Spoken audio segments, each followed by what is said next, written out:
কনক, রান্নাঘরটাই তোমার একমাত্র জায়গা নয়। তোমাকে আরো বড়, আরো আরো শক্তিশালী হতে হবে কনক। কনক, আমাদেরই দেশের মেয়ে উমা 10 হাতে বিশ্ব সংসার জয় করে অসুর বধ করে দুর্গা হয়েছেন। কনক, তুমি পারবে না? আমি যে শুনলাম তিস্তা অলি একসঙ্গে বেরিয়েছে, তবে কি? তাহলে একটা কাজ করো, তুমি গুড্ডুকে ননিদি বা কারো কাছে রেখে তুমি আমার অফিসে চলে এসো, আমরা একসাথে লাঞ্চ করতে যাবো। ও, তার মানে আমাকে কষ্ট দেওয়ার জন্যই এত অভিমান তোমার আমার উপরে? তোমার জন্যই আমি অফিসে ছুটে গেছিলাম, তুমি এইটুকু বুঝলে না? আমার খারাপ লাগে না? আমার বুঝি রাগ অভিমান কিচ্ছু থাকতে নেই?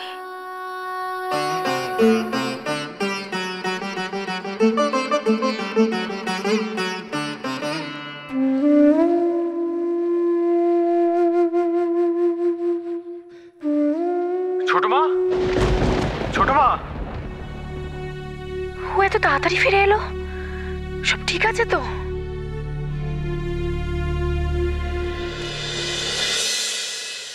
ও তোমাকে কিছু জিজ্ঞেস করছে হলি, উত্তর দাও।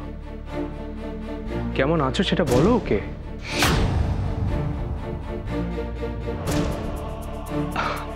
এই দেখো, এইভাবে দাঁড়িয়ে দাঁড়িয়ে কথা হয় নাকি?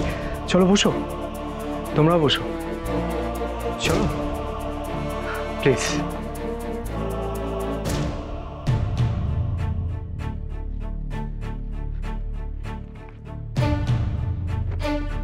না না, ও তো কাজের ফাঁকে শুধু একটা জিনিস নিতে এসেছিল, ওকে বেরোতে হবে এখন। আরে 5-10 মিনিট বসে গেলে কি এমন ক্ষতি হবে? বসো বসো। আসলে কি বলতো, আমি না এত ব্যস্ত থাকি, মানে আমি চাই সবার সাথে বসে আড্ডা মারতে, কিন্তু সময় হয়ে ওঠে না। ভালোই হলো সবার সাথে এক জায়গায় দেখা হয়ে গেল। বলো কি খাবে? না, আমরা খেয়েছি, আর কিছু লাগবে না। ও, অনেকক্ষণ এখানে এসেছো বুঝি?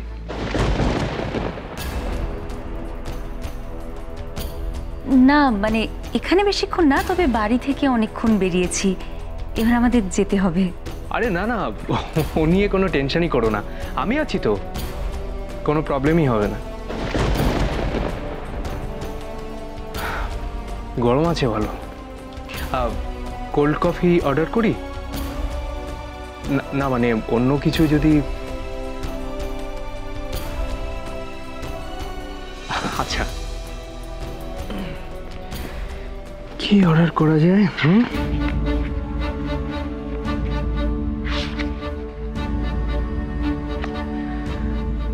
একঘেয়ে খাবার, এখানে ইন্টারেস্টিং কিছুই নেই। কফি বলছি। না না অরূপ, আপনি এত ব্যস্ত হবেন না আমাদের জন্য, প্লিজ। আরে সে কি কথা, তোমাদের জন্যই তো সব।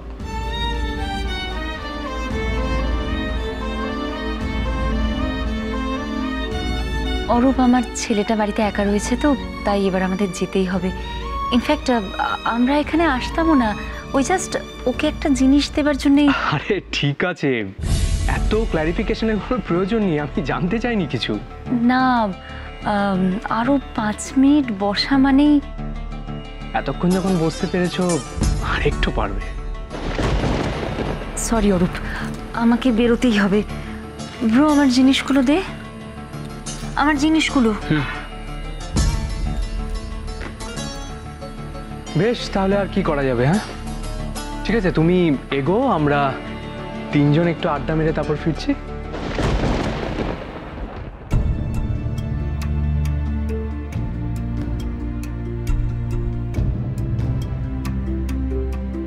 আচ্ছা, আমি তাহলে বাড়িতে বলে দিচ্ছি। আসি।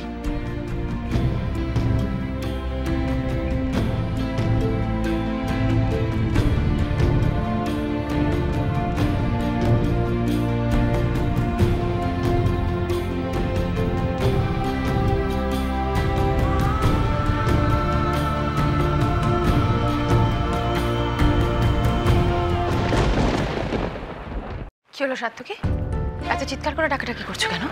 কনক কোথায় ছোট মা? ও এখনো ফেরেনি, আর তোমায় জানায়নি ও কোথায়। সাত্তকী, আমি বুঝতে পারছি না। আমি ওকে একটা ফোন কিনে দিয়েছি, কিন্তু যে কে সেই ওর জীবনে কোনোদিন শুধরবে না।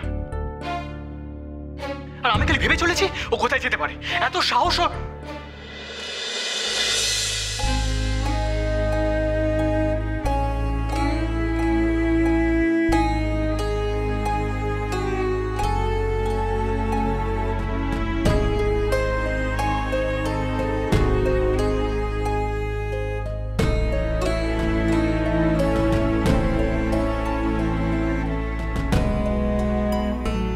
ও অনেকক্ষণ ফিরেছে সাত্তকী, ইনফ্যাক্ট তোমার ফোন রাখার পরই। তুমি ওকে কিছু বলনি? জিজ্ঞেস করনি বারবার এরকম ইনসেন্সিবলের মতো কাজ কেন করে ও? তুমি জানো ছোট মা, তুমি ফোন করার পর আমি কাজে একটু মন দিতে পারিনি। অন্তত অন্তত এটা তো জিজ্ঞেস করেছো কেন ওর ফিরতে দেরি হলো? তুমি ওকে জিজ্ঞেস করবে না, তার কারণ ও এখন বাড়ি ফিরে চলে এসেছে। সব দোষ মাপ হয়ে গেছে, তাই তো? বেশ, আমি জিজ্ঞেস করছি, কোথায় গেছিলে তুমি? বাড়িতে ওকে বলে বেরোনোর প্রয়োজন মনে করো না, তাই না? আমি যা বলার ফিরে এসে মাকে বলেছি। বাহ, চমৎকার। মাকে বলে এসেছি, তাই সব প্রবলেম সলভ হয়ে গেছে, আর কোনো প্রবলেম নেই। সবাইকে টেনশন দিতে তোমার খুব ভালো লাগে, তাই না? তুমি জানো একটা ইম্পর্টেন্ট মিটিং ছেড়ে আমি এখানে চলে এসেছি। জীবনে সহ্য হবে না তুমি। 2 বছর তোমার একটু ম্যাচুরিটি আসেনি। ছোট মা, তুমি ওকে বলে দাও ওর যেটা ইচ্ছে ও সেটা করতে পারে না। ও নয় নিজেকে শুধরে নিক, আর নয়তো আমি এই বাড়ি ছেড়ে যেখানে দু চোখ যায় আমি চলে যাবো এখান থেকে। এমনিতে আমার জীবন থেকে সব সুখ শান্তি সব শেষ হয়ে গেছে, এবার বিজনেসটাও যাবে।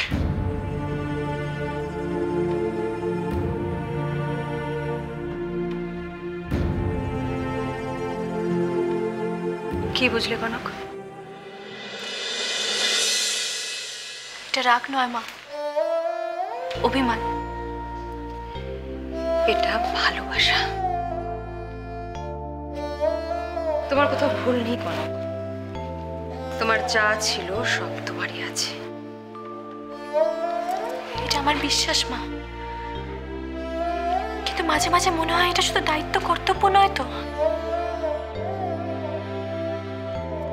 পুরোনো ভেঙে যাওয়া খেলনাও মাঝে মাঝে ফেলতে বাঁধে, মায়া পড়ে যায় বলে, তাই না মা? মায়া? এরকম একরাশ চিন্তা নিয়ে ছুটতে ছুটতে এলো, তোমার মনে হয় এটা শুধুমাত্র মায়া থেকে? না মা, আমি শুধু তোমায় জিজ্ঞেস করছি যে কনক, মোহ মায়া এগুলো সব তাৎক্ষণিক, একমাত্র ভালোবাসা চিরন্তন। তোমার উপর এত অভিমান থাকা সত্ত্বেও কেমন নিজের অজান্তেই তোমার প্রতি ওর ভালোবাসাটা প্রকাশ করে ফেলছে দেখলে? দোষে গুণে মিলেই তো মানুষ হয় কনক, তবে আমার সাত্তকী এরকমই, জলের মতন স্বচ্ছ।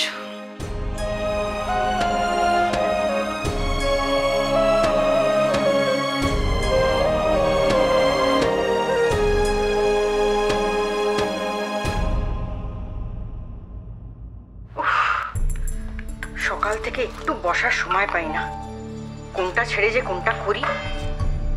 বাপরে বাপ, সন্ধে হয়ে গেল, এখনো সন্ধে দেওয়াই হলো না। আর বাচ্চাগুলোকে দেখো, কেঁদে কেঁদে সারা। মাও বাবা বলিহারি, একটু খেয়াল নেই বাচ্চাগুলোর দিকে। ও, তুমি কি কিছু করবে? হ্যাঁ বড় মা, ওর জন্য একটু খাবার বানাতাম। ও, দেখো না, এখনো সন্ধে দেওয়া হলো না। সময় মতন সন্ধে না দিলে মা কি লেগে যান, অথচ আমি বা কি করি বলো? বড় মা চিন্তা করো না, আমি একটু পরে দিয়ে দেবো। তুমি আর একা হাতে কত করবে? যেদিন থেকে এ বাড়িতে এসেছো সেদিন থেকে 16 আনা ভার নিজে সামলেছ। কি পেয়েছো তার বদলে? নিজের কাছের মানুষদের জন্য করা কাজে কি কেউ চাওয়া পাওয়ার হিসেব করে বড় মা? আর তাছাড়া কাজের মধ্যে থাকলে মন ভালো থাকে। তোমাকে একটা কথা জিজ্ঞেস করবো, তা সত্যি উত্তর দেবে?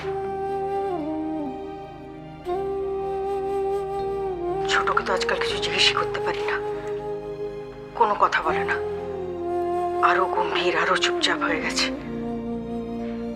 আমি ওর মনের থই পাই না, যদিও আমি হচ্ছে বড়।